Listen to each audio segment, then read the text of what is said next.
Our speaker, Dr. Steve Taylor, who is going to talk to us about the nature of spiritual awakening, temporary and ongoing. Steve is a senior lecturer in psychology at Leeds Beckett University, an author of several best-selling books on psychology and spirituality. He is a very recent past chair of the Transpersonal Psychology section of the British Psychological Society. His new book is Extraordinary Awakenings, When Trauma Leads to Transformation. And Eckhart Tolle, no less, has described his work as an important contribution to the shift in consciousness which is happening on our planet at the present. So I hand over the spotlight to Steve. Thank you, Isabel. Thank you for inviting me to speak at this conference. It's a beautiful sunny Saturday morning here in England, here in Manchester in England. So hopefully the weather is similarly beautiful wherever you are.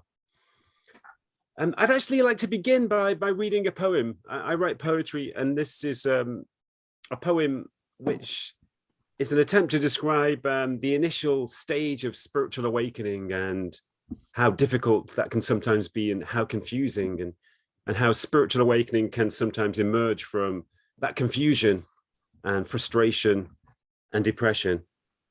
So this is a poem of mine called Divine Dissatisfaction, or The Opening. When you sense there's something more, when the life that used to satisfy you no longer seems enough, and security seems suffocating, and pleasures lose their taste, when dreams of success don't motivate you anymore, and diversions don't seem to divert you, when familiarity seems oppressive, like a coat that's too old and too tight, and every repetition of the same routine makes you feel more stale and weary, when you find yourself aching with a sadness that doesn't seem to have a source, with a hunger that seems too subtle to satisfy, when strange energies are pulsing through you, like the tremors of an earthquake deep down inside, and you can feel the ground shifting and are afraid of losing balance, and you ask yourself, what's wrong with me? Why can't I be happy anymore? Have no fear. There's nothing wrong with you. This isn't anxiety or depression. It's divine dissatisfaction. You're not breaking down, but breaking through. This is your awakening, the tearing of the veil, the opening of your soul. Your real self is emerging slowly, painfully, through the hard skin of your chrysalis. The old world is receding behind you, and you're waiting at the threshold of the new, disoriented, wondering how to make sense of this strange new place. But as long as you have the courage to move forward, a guide will appear, and your path will form before you, and a glorious adventure will begin. And soon the lushness of this landscape won't startle you anymore. Soon the brilliance of this sun won't dazzle you anymore. Soon the vastness of this space won't feel overwhelming. And the magic and meaning of this new world will embrace you.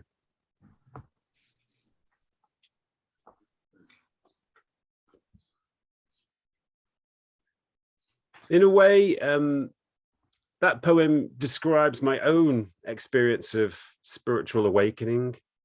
When I was a young man in my teenage years, I had what I now know to be spiritual experiences, particularly when I was in nature. I would feel a sense of connection to my surroundings.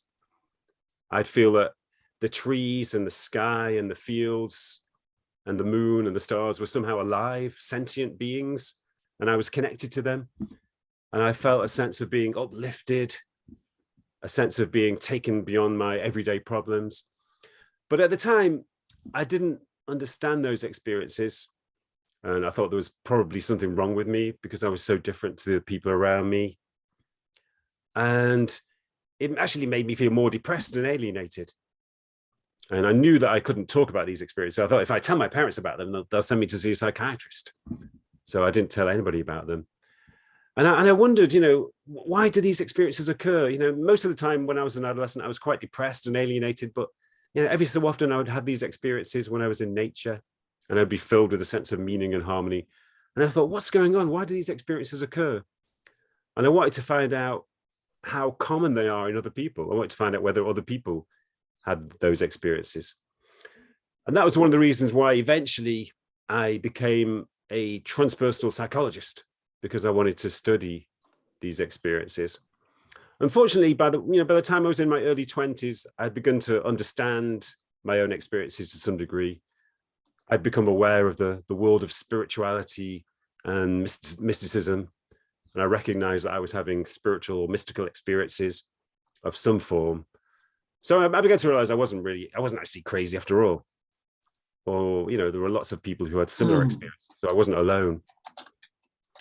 So as I say, I became involved in transpersonal psychology, partly because I wanted to understand these experiences.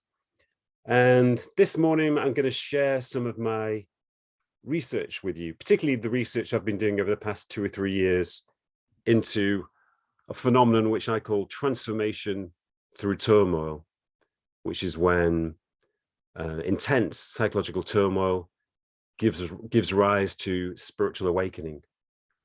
So let me share my slides with you now. Hopefully this will work out. So you should be able to see my slides now, and I'll put them in full screen. Oh, they're actually at the end, so I'll have to go back to the beginning.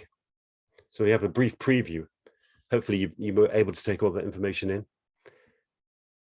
So yeah, this presentation is mainly based on my new book, Extraordinary Awakenings, which is a summary of my recent research.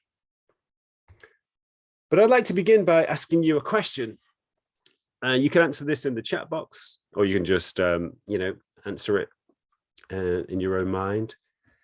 Have you ever had an awakening experience in which your awareness of reality has intensified and expanded? These are the kind of experiences I had when I was younger, and still have now occasionally. These are experiences in which our awareness of reality expands and intensifies. And this is the question I used in my research. This could be an experience in which your surroundings have become brighter and more real, and you've become struck by the unusual beauty and vividness of things.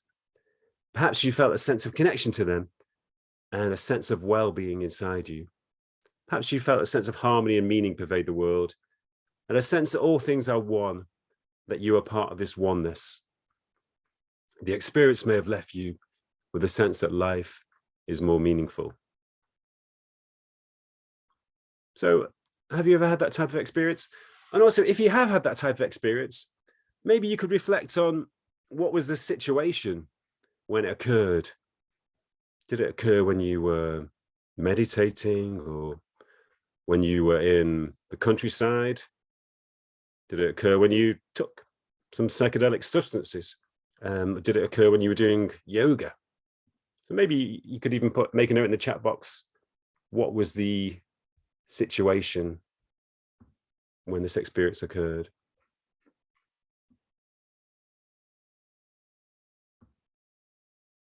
So meditation, Reiki, lucid dreaming, pilgrimage. Somebody said depression, acupuncture, ongoing, close encounter with whales, meditation, psychedelics, walking in my local area, meditation, ayahuasca. So what a wide variety of different contexts.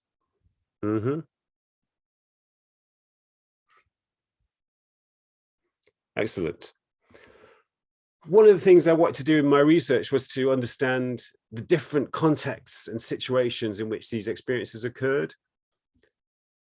So I've done a couple of different studies where I've collected examples, reports of awakening experiences, and analyzed them to find out the situations and contexts in which they occurred.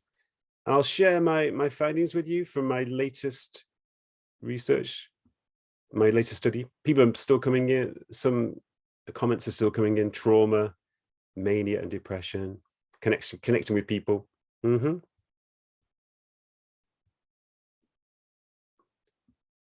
Near-death experience. So this is what I found in my research. This is a study I did with a colleague of mine, Christina Igato-Svabo, a few years ago. We analyzed 91 reports of awakening experiences, and we found that the most common trigger of them was psychological turmoil, such as stress, depression, loss, bereavement, a wide variety of types of psychological turmoil. It also included situations such as combats. Soldiers told us about awakening experiences.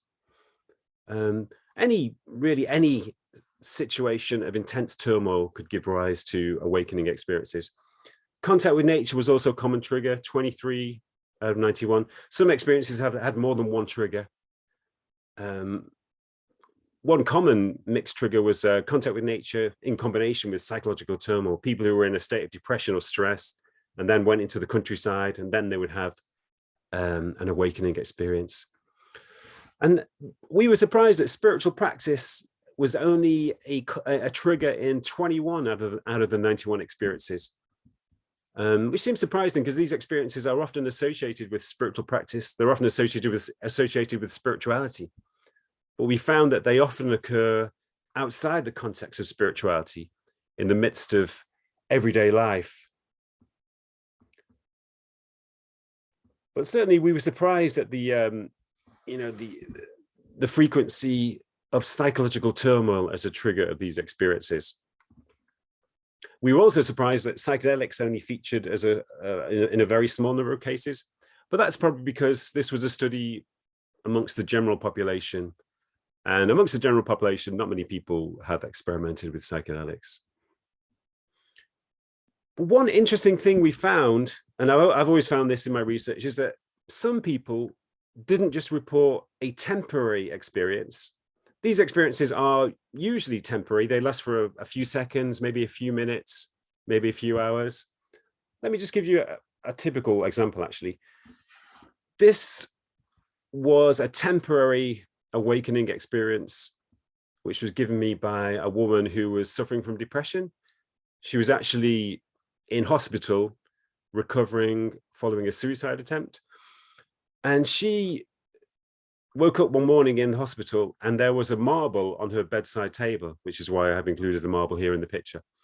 And she picked up the marble and it suddenly, well, I'll describe what she said. She said, I saw reality. This is what she described as she picked up the marble and started to play around with it and look at it. I saw reality as simply this perfect oneness. I felt suddenly removed from everything that was personal. Everything seemed just right. All my problems, my suffering suddenly seemed meaningless, ridiculous, simply a misunderstanding of my true nature and everything around me. There was a feeling of acceptance and oneness. It was a moment of enlightenment. The euphoria and inexplicable rush of knowledge and understanding following this episode lasted for days. Even though it was a temporary experience, even though she did return to a more normal state of consciousness, it kind of initiated a new phase of her life. She felt a new sense of optimism, a new sense of positivity, and began to recover from her depression. She was aware that there was this new dimension of meaning. There was this kind of new dimension of harmony that had always been there, but she'd never been aware of it before. So simply the awareness that it is there was enough to help her to transcend her depression. So it's quite paradoxical. Why do people move from a state of intense depression into a state of intense ecstasy? But I think it's probably connected to what you could call ego dissolution. I think sometimes when we are in a state of intense depression or stress or despair, our ego can suddenly dissolve. And when the ego dissolves, suddenly we may find ourselves in a different, more expansive and more meaningful reality. But another thing we found in our research was that some people reported that they didn't just experience a temporary shift, they actually shifted into an ongoing state of wakefulness. They actually underwent a permanent transformation following intense psychological turmoil. And this is another question I'll ask you briefly. Have you ever had a bad experience involving stress, upset, suffering, and turmoil, which you feel that in the end made you a stronger and deeper person? So again, you can answer that in the chat box.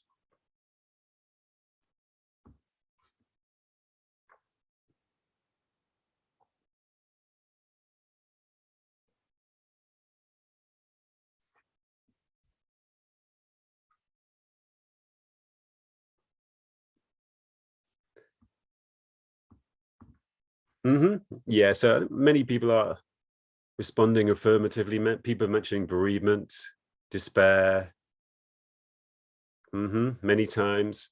Yeah, I think this is, as a couple of people have said in the chat box, it's part of human experience. This is how human beings grow. We grow through, Diane says, it makes you deeper or stronger. It makes you more aware of who you are. That's true. It seems to uncover a more authentic identity. It seems to strip away layers of artifice. Yeah, it's part of human experience. It's the famous saying, which comes from Nietzsche, the German philosopher: what doesn't kill you makes you stronger, as long as it doesn't completely break you down. Birgit says it opens you up to other suffering. That's true.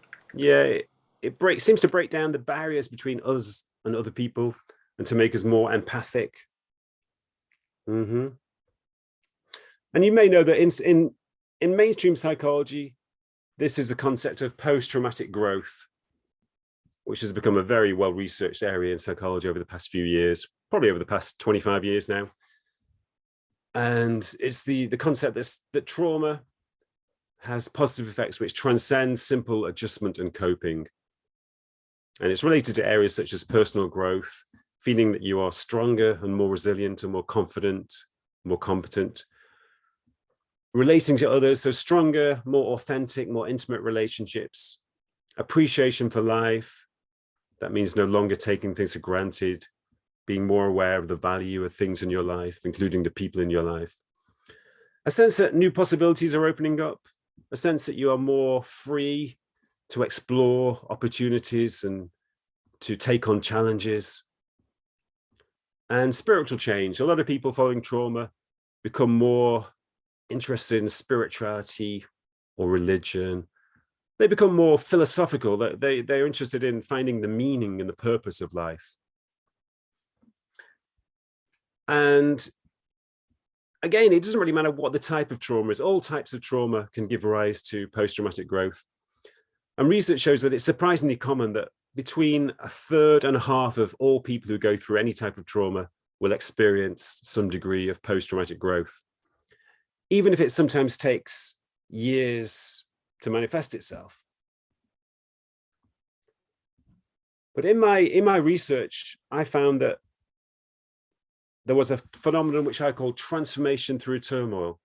This is when people go through awakening experiences, but the shift of consciousness does not fade away. It becomes an ongoing, permanent shift. So this is a type of post-traumatic growth, but it's more dramatic and more sudden than post-traumatic growth normally is. And again, it doesn't really matter what the type of trauma is: serious illness, bereavement, depression, disability, addiction, loss. They may give rise to a dramatic transformation, which is equivalent to permanent spiritual awakening. In other words, the kind of expansive awareness that people have in awakening experiences, they experience that as an ongoing, permanent state. Their awareness is permanently expansive and intense. They feel more connected to other people, more connected to nature. They feel more connected to their own inner self. And they have a wider perspective on reality. And they seem to transcend self-centered pursuits and self-centered desires. They become more empathic, more compassionate. And it's not uncommon amongst prisoners and soldiers In fact, in my book, I have 2 chapters on spiritual awakenings in prisoners, because it's surprisingly common. I was very shocked. I was so surprised to find out how common spiritual awakening and spiritual experiences are in prisoners. Maybe one reason for that is that when a person is in prison, you're forced to go inward, or you may be forced to go inward, because the environment around you is so full of turbulence. And also you may have a lot of solitude, a lot of inactivity. So you may be forced to go inside and to reflect and to explore your own inner being in a way that you've never done before. Because many of us live completely externally. Our attention is almost always focused on activities or diversions or distractions. So when you're forced to go inward and to explore your inner being, it can be a revelation, and you can find an authentic self, which you were never aware of before.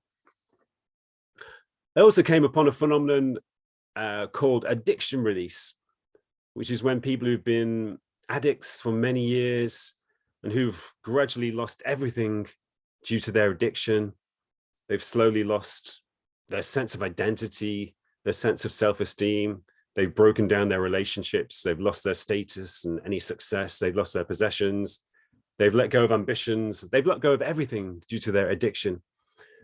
They may suddenly undergo transformation through turmoil. And one aspect of that is a sudden release from craving, a sudden addiction release. Again, which is surprisingly common. And obviously it's not the normal experience that people have after following addiction or in the midst of addiction, but there are certainly many cases of addiction release. And another unusual aspect is the sudden disappearance of physical ailments and the negative aspects of trauma. So it's a bit like people undergo a sudden identity shift, and it's as if they become a different person living in the same body. And psychological and physical ailments which have plagued them for many years, such as digestive problems or back problems, they may suddenly disappear.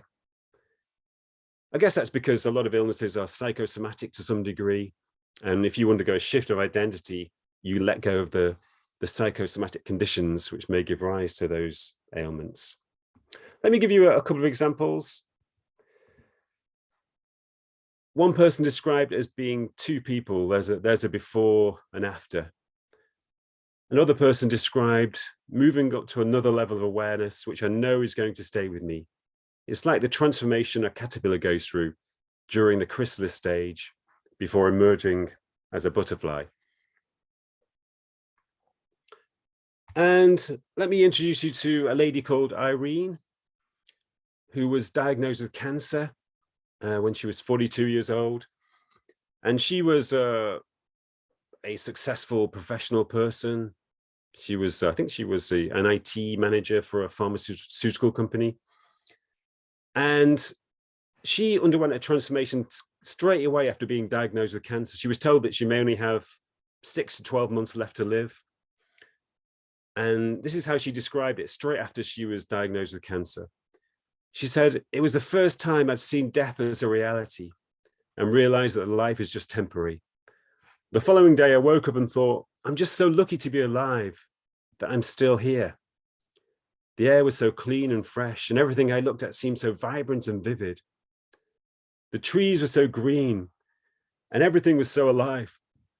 I became aware of this energy radiating from the trees. I had a tremendous feeling of connectedness."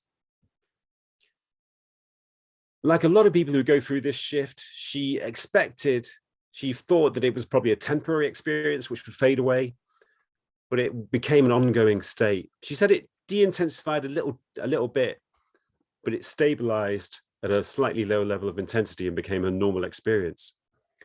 She said the feeling was really intense for the first few weeks, and it's remained ever since. It just blew me away, it really did. I used to just sit and think, this is amazing that things could fall into place so quickly.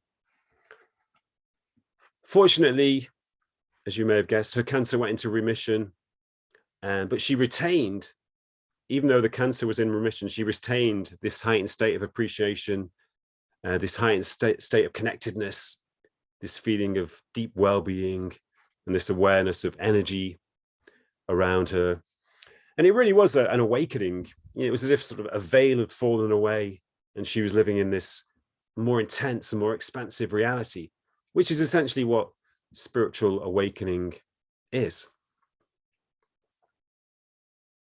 Let me give you another example. This is actually an example of addiction release, as I described earlier. This is a Scottish lady called Eve, and she was, she went through many, many years of severe alcoholism. And like a lot of alcoholics, slowly her life disintegrated and she began to lose everything. And at the end of it, after 29 years of alcoholism, she started drinking very young. She was 42, I think, when this happened. Interestingly, the same age as Irene. But after 29 years of alcoholism, she was reduced to a wreck, an empty shell. She was actually homeless by this point. She was living on the streets in Edinburgh, and she just went shoplifting to buy things to sell for alcohol, or just steal alcohol from shops. And she was so emotionally and physically broken down that she said she'd walk a few steps and have to stop and sit down or lie down. I had nothing to live for, nothing to give, and I thought, I can't do this anymore. So she decided she was going to attempt suicide. She felt she couldn't stop drinking. She tried to stop drinking, but couldn't. So she decided there was no point carrying on. And she'd reached a point where if she did stop drinking, she had terrible hallucinations. She felt paranoid and anxious, and she began to shake. She had the delirium tremens. So she felt there was no hope. But fortunately, she did attempt suicide. She tried to kill herself by walking in front of a coach, but the coach swerved and she survived. And somehow that attempt at suicide was transformational for her. Straight away, she felt like she was a different person. What happened was that the police arrived after her attempt, and she thought she was going to be arrested. But the policeman was actually kind and said to her, can I take you somewhere? I'm not going to arrest you. He said, can I take you somewhere where you can get some shelter or you can recover? So the policeman took her to her parents' house, and she hadn't seen her parents for a long time. She'd been alienated from them. And her mother said to her, well, I suppose I'll have to give you a drink because you're an alcoholic. And her mother gave her a glass of wine. But Eve picked up the wine, but couldn't drink it. She said she kept picking it up and putting it down. She said it wasn't me that was putting it down. Then a doctor arrived and gave her some medication to deal with the withdrawal symptoms. When she came to, after the medication had worn off, she felt like a different person. She looked at herself in the mirror and didn't recognize herself. She said, I didn't connect with my reflection. I felt like a different person. And she said that at that moment, or in that process, her whole psyche changed completely. After 29 years of alcoholism, she'd been through incredibly traumatic experiences, horrendous, violent experiences, but all of the trauma seemed to dissipate in the transformation she experienced into a new psyche. And it's now been 12 years since that experience, and she's remained in this heightened state. She's never had the urge to drink again. And she said that when she started to go to AA meetings, and she felt somehow guilty because other people would talk about struggling to stay sober, but she was completely free of the urge to drink.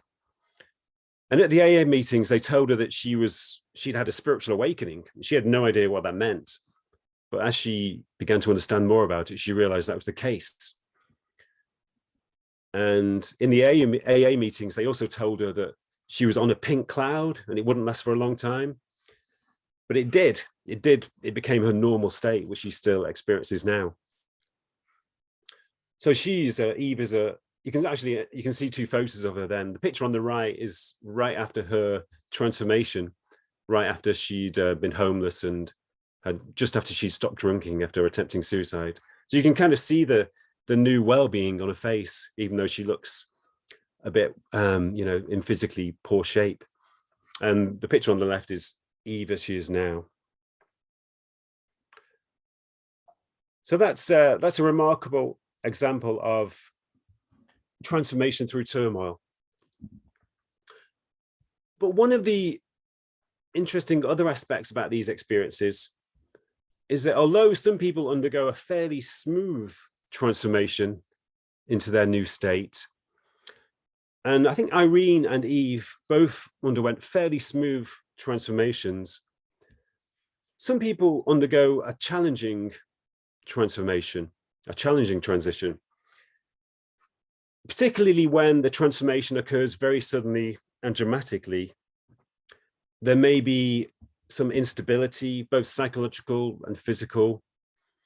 Some people may have physical issues such as pain, sleeplessness, uncontrolled by energy. Sometimes that may be described in terms of Kundalini energy, which you may have heard of.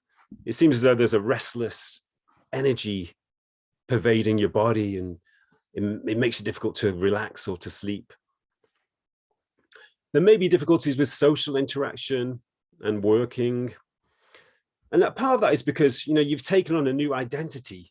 You've undergone a dramatic shift. And it takes a while for it to integrate itself. It takes a while for it to stabilize. And yet, in a sense, you have to start at the beginning. You have to learn how to interact with people. You have to learn how to function on a day-to-day basis. And in many cases, people didn't have a background in spirituality. And that was true of both Eve and Irene. They didn't know anything about spirituality. So in some cases, people, even though they feel fantastic, even though they feel a new sense of connection, a new sense of well-being, a new sense of appreciation, it's sometimes overlaid with a feeling of confusion. And, oh, excuse me. There was one guy I interviewed in my new book, and he was a guy who underwent transformation when he was in prison in Africa. And he didn't know anything about spirituality. And when he returned to England after 6 months in prison, this was a guy called Adrian, he couldn't relate to his old friends and his family. And they thought there was something wrong with him. They said, what happened to you in prison? Did you go crazy in prison? So he started to think, well, yeah, maybe I've gone crazy. So he actually got hold of a textbook of psychiatric disorders to try to locate his condition. He looked into, bipolar disorder, various kinds of psychosis, but luckily he couldn't find his condition. So he thought, well, maybe I'm not mad after all. And then he found a book. It was The Power of Now by Eckhart Tolle. Somebody gave him. And he thought, this is what's happened to me. He understood that he'd had a spiritual awakening, that he wasn't crazy after all. So then, he felt a sense of certainty, and he had a framework to make sense of his transformation. So that framework is really important. It's really important to have that background to make sense of what's happened to you. In our culture, a lot of people lack that. But at least nowadays, due to the internet and due to the increasing awareness of spirituality, at least that is more accessible than it used to be. I think it's probably easier now to have that framework, to gain that framework to make sense of what's happened to you. There's actually one guy who I interviewed and used to be friendly with, who was a spiritual teacher called Russell Williams, he died recently at the age of 96, and he underwent his spiritual awakening in 1950 when he was 29 years old. He was connected to the trauma he'd experienced in the Second World War. He was actually at Dunkirk and was in London during the Blitz. So he had a spiritual awakening partly as a result of the trauma. But at that time, there was very little knowledge of spirituality in England. So it took him years to make sense. For a long time, he started to doubt what had happened to him and thought he'd gone crazy. But eventually, in 1959, after 9 years, he met a Buddhist in London. And the Buddhist guy said, "You sound like you're enlightened." And he thought, what's that? What's enlightenment? So then he started to go to this Buddhist group, and suddenly, things began to make sense. He had a framework to understand his transformation. And he was adopted by the Buddhist Society of London and became a spiritual teacher for the rest of his life. So I think nowadays, people who undergo this transformation, at least we don't have to wait we probably don't have to wait 9 years to understand what's happened. So I want to reflect for a moment on why this transformation occurs in the midst of turmoil. And this is how I would explain it. Obviously, there are no hard and fixed explanations. Oh, excuse me. Yeah, I think I just noticed in the comments there, somebody wrote that this context isn't there within the mental health services. That's true. That's one of the issues that we have to deal with. But at least in the wider culture or society, there is growing awareness of spiritual awakening. And I think it is probably easier to establish that framework on a wider basis than it used to be. But in terms of understanding this transformation, I would connect it to ego dissolution. I think that when we go through intense stress or turmoil, there's a certain point where it becomes so intense that the ego breaks down, a bit like an earthquake, the same way that a building breaks down in an earthquake, it collapses. The ego can suddenly collapse in the midst of intense turmoil. But on a longer term basis, on a more gradual basis, it may be connected to the dissolution of psychological attachments. Psychological attachments are things like ambitions, a sense of status, a sense of success, possessions, everything which gives us a sense of identity, all of the external things or the conceptual or the concepts which give us a sense of identity. When people go through a long period of trauma or stress or turmoil, these attachments are often broken down. That's often why they are in a state of turmoil, because these attachments break down. That's what happened to Eve during the course of her addiction. It can happen after a diagnosis of cancer, for example, because everything which gives your life meaning suddenly becomes meaningless in the face of potential death. It can happen after a bereavement, when in a similar way, everything which constitutes your life suddenly becomes meaningless and everything is kind of thrown into disarray. So you're taken into a state of detachment, if you like. Your psychological attachments break down. And because psychological attachments constitute the ego, when psychological attachments break down, the ego itself breaks down in the same way that a building collapses if you take away a certain number of bricks. And when the self breaks down, when the ego breaks down, there's suddenly an open space within our being. And in some people, there seems to be a kind of latent, spiritually awakened self, which is waiting to emerge. It seems to be fully formed as a structure, and it's just waiting for the opportunity to emerge. And when the ego breaks down, suddenly it has that opportunity. It's a bit like a chick hatching from an egg. It's ready to hatch, and it just needs to wait for the right moment. So that's one way of understanding these experiences. But obviously, all human beings go through intense trauma at some point in our lives. And obviously, not everybody goes through this transformation. This transformation is probably quite rare, even though gradual post-traumatic growth is quite common. As we saw earlier, between a third and a half of people undergo it. This kind of radical spiritual transformation is quite rare. So one thing I asked myself was, why do some people undergo it while most people don't? And I think one factor is that certain people have a quality of openness. They seem to have softer ego boundaries, which make them more open to transformational experiences. Also, some people seem to be ready for this transformation. They seem to, their latent spiritually awakened self seems to be fully formed as a structure and is therefore ready to emerge. Whereas maybe in other people, it's not yet fully integrated or fully formed, so it's not quite ready to emerge. But another important factor is the attitude we have towards traumatic experiences.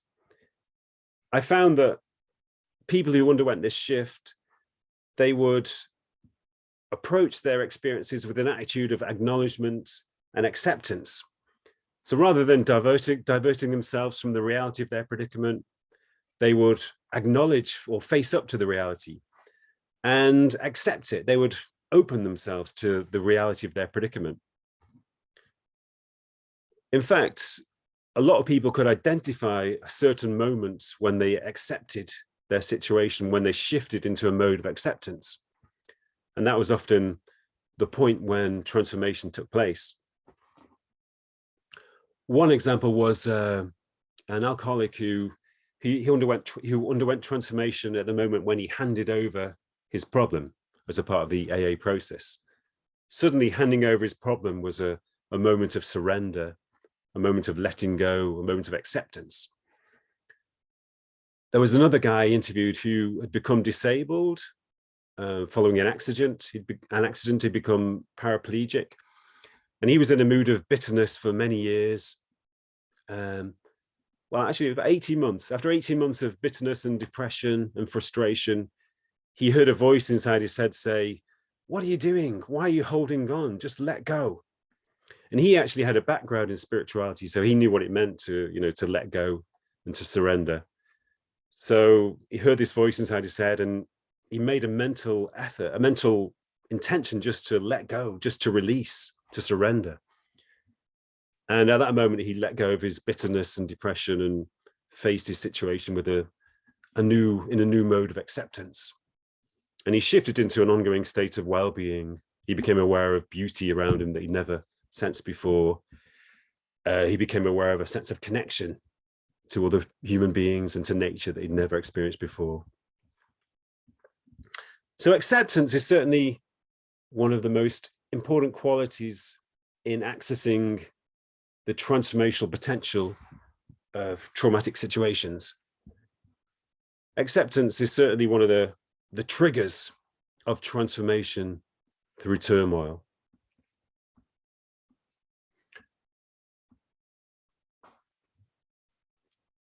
But also, in addition to acknowledgement and acceptance, I found that exploration was important as well. That means being able to enter into your own mental space and to explore your feelings and thoughts. A lot of people do find it difficult to go inside themselves, partly because we live in such an externally based culture, and our attention is always focused on activities or distractions and diversions. Many people find it difficult just to enter their own mental space and explore their thoughts and feelings. But if you're able to do that, that seems to make this transformation more likely to occur.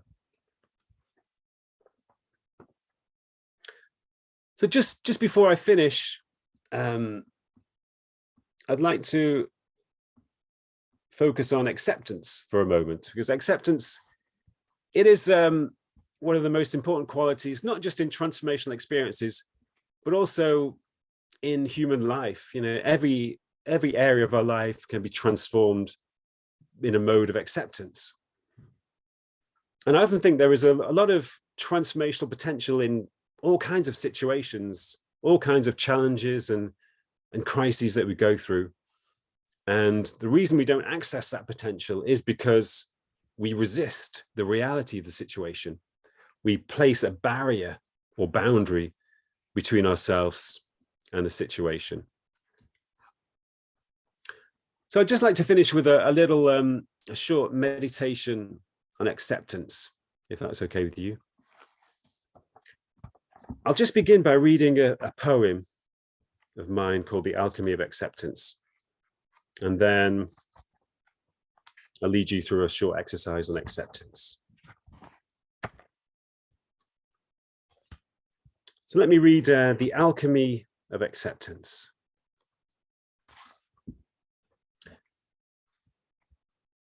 Emptiness can be a vacuum, cold and hostile, dark with danger. Or emptiness can be radiant space, glowing with soft stillness. And the only difference between them is acceptance. A task may seem tedious, a chore to rush through reluctantly, or a task may seem rewarding, a process to relish with an attentive mind that reveals more richness the more present you become. And the only difference between them is acceptance. Pain may seem unbearable, searing through you from a sharp, concentrated point.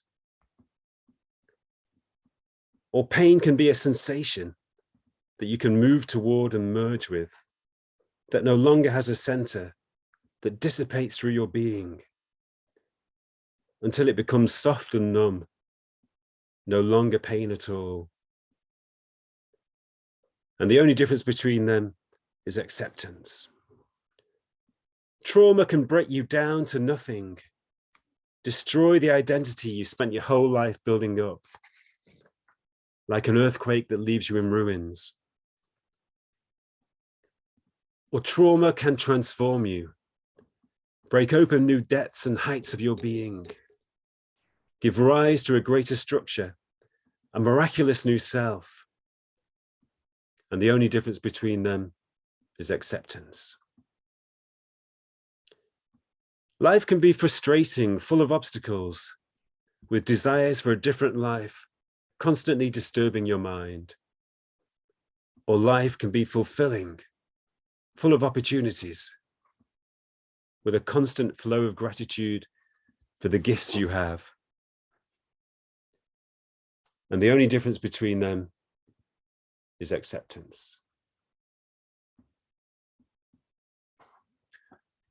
So just for a couple of minutes, let's close our eyes.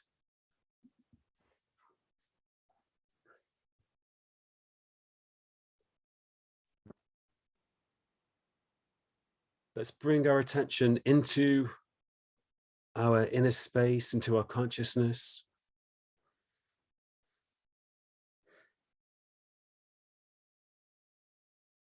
Maybe you can feel the energy of your inner consciousness flowing inside your mental space.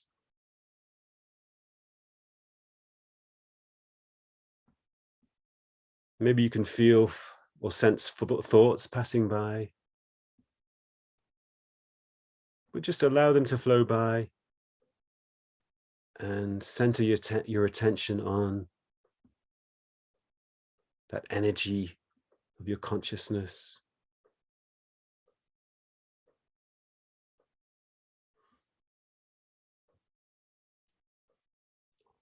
And just for a moment, I'd like you to create an image in your mind.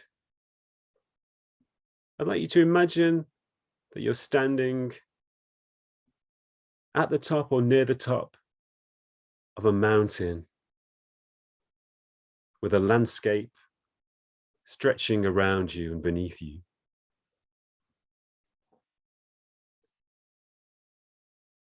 And the landscape you can see beneath you or around you is your life.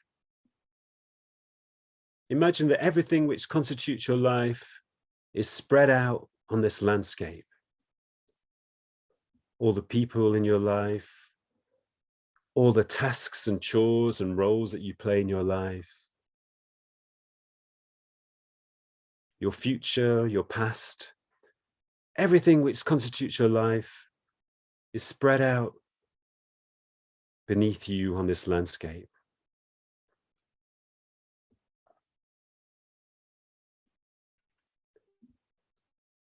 And as you survey the landscape of your life, you may be aware of certain parts of your life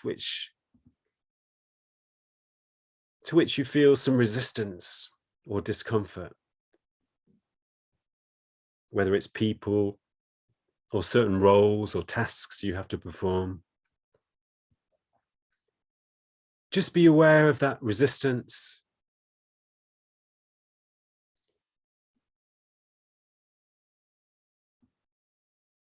And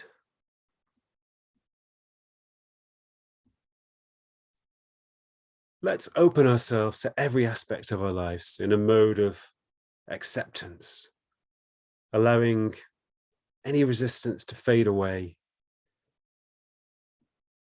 Let's just embrace every aspect of our lives,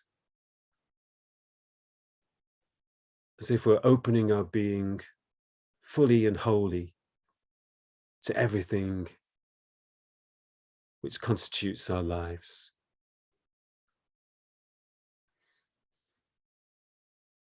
And maybe you can feel resistance slowly fading as you open yourself. Just embrace the whole landscape of your life without any boundaries or any conflict.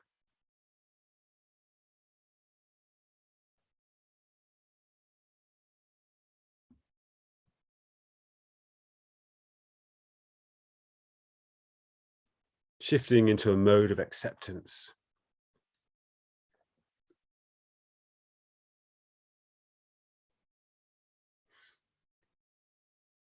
And now let's allow that image to fade from our minds.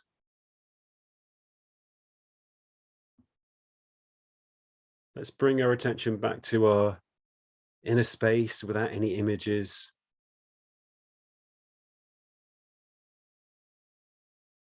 And let's retain that mode of acceptance, that state of acceptance.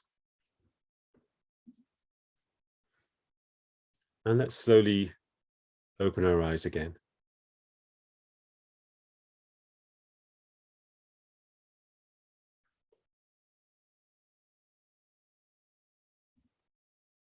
So just before I finish, I'd just like to quickly mention two things which have emerged from my research. One is that human beings are much more resilient than we give ourselves credit for. When we imagine or envisage situations, we often think that we may not be able to cope with them, but often when we are faced with the reality of situations, we find deep reserves of resilience, which we were never aware of. But they only seem to emerge when they're needed. And the other thing is that we often shy away from challenges and crises in our lives, but there is this tremendously rich awakening potential in all challenges and crises. So every challenge or crisis, every episode of turmoil or trauma in our lives does hold transformational potential. And as we said earlier, these are the situations which deepen us and strengthen us and enable us to grow. And even though the transformations can be difficult and challenging in themselves sometimes, in almost every case that I've been aware of, eventually a process of integration does take place, and eventually we begin to integrate our new spiritual awareness into our everyday lives. Thank you. So I've run over time a little bit, but I think we still have some time left for questions. Thank you so much, Steve, for thoroughly inspiring, hopeful, forward-looking talk. I'm sure we're all feeling much more accepting and present and everything. Thank you so much. We've got just over 5 minutes for questions, so do put them in the chat. I think, Tatiana, is that the case, that you're going to be sort of doing something with the chat? So please put questions in the chat for Steve. Yeah, if questions are for Steve, I guess Steve can look and read. Okay. Yeah. Yeah.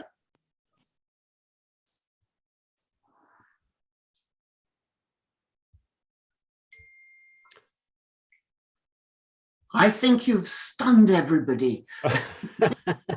It's meditation.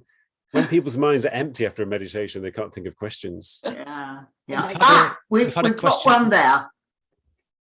Yeah, we've had a question from Stephen Parkin, who's asking, what about collective trauma and transformation, like the COVID pandemic and the war in the Ukraine? Collective transformation does occur. I often think that, you know, at the moment, the human race is facing crises, not just the war in Ukraine, not just the pandemic, also ecological problems. We're facing a lot of crises in a lot of different areas. And I think that, you know, over the past 20 years, there has been a growing a growing interest in spirituality, maybe even growing spiritual awakening. I often wonder if it is a reaction to the crises we are facing, particularly the ecological crises. In a sense, we're a bit like a person who's been diagnosed with cancer. And many people who are diagnosed with cancer do undergo post-traumatic growth and transformation through turmoil.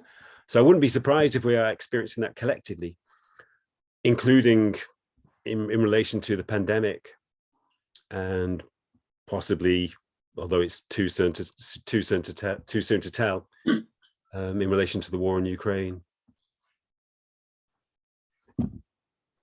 Oh, here we go. Yeah. What's the difference between depression? Oh, sorry, I can't see the questions in my chat box. How do you distinguish between depression from spiritual emergence? Well, I have a concept which I call spiritual depression, which is distinct from other kinds of depression. Spiritual depression is a particular kind of depression which arises when your spirituality is repressed, when you have when you have spiritual experiences but repress them because you don't understand them, or because the culture that you're living in and the background you're in doesn't allow you to express your spirituality. That can cause a lot of frustration. And spiritual emergence, obviously that can be challenging too. That can create, that can destabilize us and cause psychological issues. But there are obviously other kinds of depression which stem from other sources. So, I would say that there's a wide variety of depression, and spiritual depression is just one form of depression. And also the depression which arises sometimes in spiritual emergence. Michael says, how important are frames of reference? Well, I think I mentioned that in my talk, that it's incredibly important to have a frame of reference to make sense of your experiences. If you don't, then you may be, your well-being and connection may be overlaid with confusion. And you may begin to doubt your experiences and even begin to repress them because you don't understand them. So frame of reference is incredibly important. Nikki asks, is there any research into the impact of positive experience in early life into the ability to make the leap from crisis to awakening? I'm not really sure about that. In positive experience in early life, I'm not sure really. I think people who have traumatic childhoods, often, in later life, trauma in early life can, lead to spiritual awakening in later life, because at a certain point people have to deal with that trauma, and the trauma may break down their superficial ego identity. But yeah, I'm not sure about that. Maybe other people will be aware of any research in that area. John asks, what does your research say about the best way to support people during difficult parts of their experiences? Well, on the one hand, support and emotional and conceptual support is very important. Being in a group where other people can give you guidance and help you to understand what's happening to you. That's one reason why when spiritual awakenings occur in the context of a spiritual tradition, if you're a Buddhist, or if you follow the path of yoga or the Kabbalah and you undergo awakening, it's much easier because the people around you can help you to understand what's happening to you. They can guide you. But most people, particularly nowadays, experience awakening in a secular context, and they may not know anything about spirituality. And that makes it much more difficult because they don't have that ready-made support and guidance. So the the best way to support people, apart from that, is to, well, there's advice like, and I know this is general advice that the Spiritual Crisis Network provides, but the importance of being grounded, living a grounded life, the importance of living quietly and taking time out from your job, perhaps, the importance of staying free of stress, steering clear of too much stimulation, just at least for a while, until your awakening begins to stabilize, and so that you have the opportunity to integrate it into your being and into your life.